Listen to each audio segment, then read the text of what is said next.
India energy week 2025 की शुरुआत हो चुकी है और पहले दिन जो सबसे ज्यादा की हाइलाइट्स देखी जा रही है इस इंडिया एनर्जी वीक की वो है हाइड्रोजन।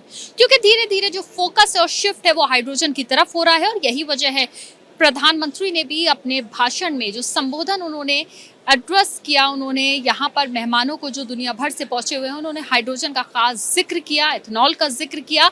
और क्या की हाइलाइट्स हैं पवेलियंस में वो हम देखने जब पहुंचे तो हमें एक ये मॉडल नजर आया, जैक्सन ग्रीन जिसका ये मॉडल है। और इस मॉडल को हम समझेंगे। हमारे साथ इस वक्त मौजूद हैं बातचीत करने के लिए जैक्सन ग्रीन के संजीव कौल, उनसे सीधे बातचीत करते हैं। संजीव जी, हाइड्रोजन पे फोकस और हाइड्रोजन की जब हम बात करते हैं तो जो पवेलियन है उसमें सबसे ज्यादा अट्रैक्टिव और की मॉडल ये नजर आ रहा है। फोकस कैसे हाइड्रोजन की तरफ बढ़ रहा है बाकी सारी जो एनर्जीज हैं उनसे, जरा इस मॉडल को एक्सप्लेन करते हुए अगर आप बताएं। पूरी दुनिया जो है ग्रीन एनर्जी की तरफ शिफ्ट हो रही है और हिंदुस्तान जो है कोशिश कर रहा है कि हम इसमें लीड कर पाएं और ग्रीन हाइड्रोजन की तरफ हमने भी पहले कदम उठाए हैं। ये जो आप हमारे पीछे मॉडल देख रहे हैं ये पूरी दुनिया का पहला इथेनॉल 4G प्लांट है जिसमें हम जितने भी पावर प्लांट से, कोल बेस्ड पावर प्लांट से फ्लू गैसेस बाहर आते हैं उनमें से कार्बन कैप्चर करते हैं, पानी से इलेक्ट्रोलिसिस करके उसमें से हाइड्रोजन निकालते हैं, उन दोनों को सिंथेसाइज किया जाता है एक बायोरिएक्टर में, जिससे फाइनल प्रोडक्ट फाइनली एक इथेनॉल जिसको हम ब्लेंडिंग के लिए यूज़ कर सकते हैं, जिसको आगे जाके हम इवन सस्टेनेबल एविएशन फ्यूल भी बना सकते हैं उस पर। प्रधानमंत्री ने भी आज अपने संबोधन में इथेनॉल का जिक्र किया। उन्होंने कहा कि भारत जो है वो अक्टूबर तक जो 19% इथेनॉल ब्लेंडिंग है वो कहीं ना कहीं 20% तक पहुंच जाएगा। तो अगर इथेनॉल ब्लेंडिंग और इथेनॉल के कॉन्सेप्ट को अगर हम बहुत आसान भाषा में समझने की कोशिश करें तो कैसे हाइड्रोजन और CO2 से हम इथेनॉल बना रहे हैं उसके बारे में अगर इस मॉडल के जरिए आप हमें बता दें।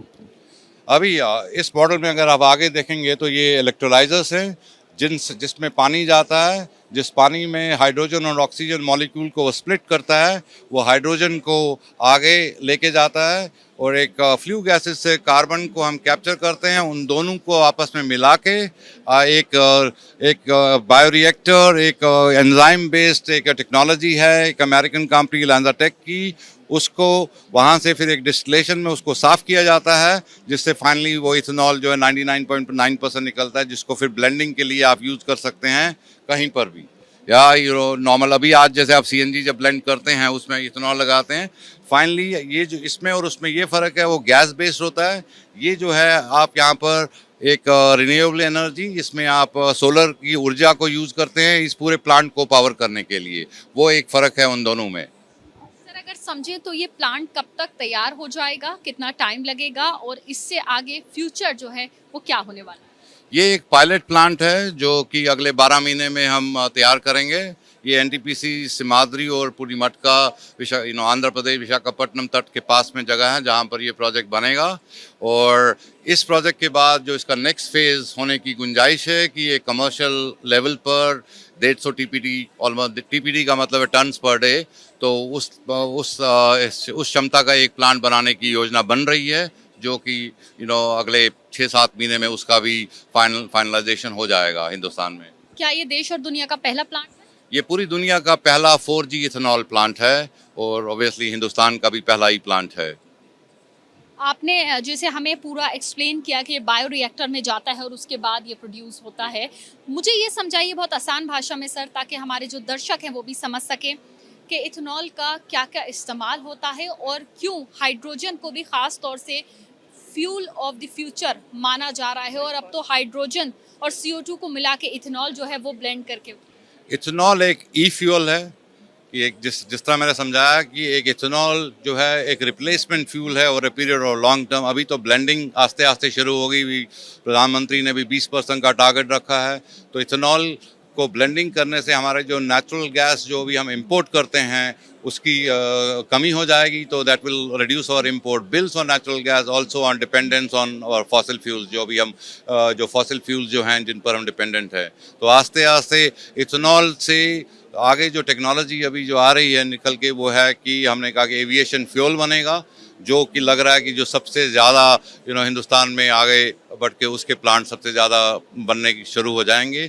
उसमें भी 5% का ब्लेंडिंग अभी अलाउड है, जो इथेनॉल बेस्ड सैफ में कन्वर्ट होके फिर SAF will be use as a blending for the existing aviation fuel.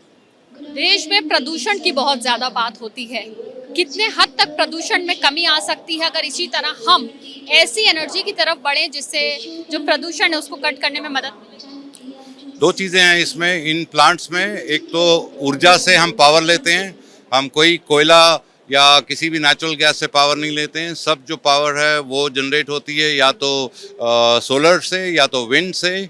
और सेकंड पार्ट इज़ कि हम जो फॉसिल फ्यूल से जो फ्लू गैसेज जो बाहर निकलते हैं, जो हवा में प्रदूषित करते हैं, उनको कैप्चर करते हैं, उस कार्बन को, उसको भी यूज़ करते हैं इथेनॉल प्रोड्यूस करने में। शुक्रिया बात करने के लिए। तो सोचिए, जो हवा में ऐसे गैसेस होती हैं जो प्रदूषण काफ़ी हद तक फैला सकती हैं, उन सभी गैसेस को कैप्चर किया जाता है और उसके बाद CO2 और हाइड्रोजन के मिक्सचर से इथेनॉल जो है वो बनता है, बायोरिएक्टर में जाता है। और आगे आने वाले वक्त में बहुत सारे एक्सपर्ट्स ये उम्मीद कर रहे हैं कि जो फ्यूल इस्तेमाल होता है एरोप्लेन्स में, वो इसके ज़रिए जो है वो पहुँचे। और सबसे बड़ी बात यह है कि हाइड्रोजन को तो फ्यूचर फ्यूल के तौर पे देखा ही जा रहा है, लेकिन एथेनॉल जो है उस पर भी काफ़ी ज़्यादा जोर भारत का है। कैमरा पर्सन मेहरबान सिंह के साथ मदीहा, ABP न्यूज़ दिल्ली।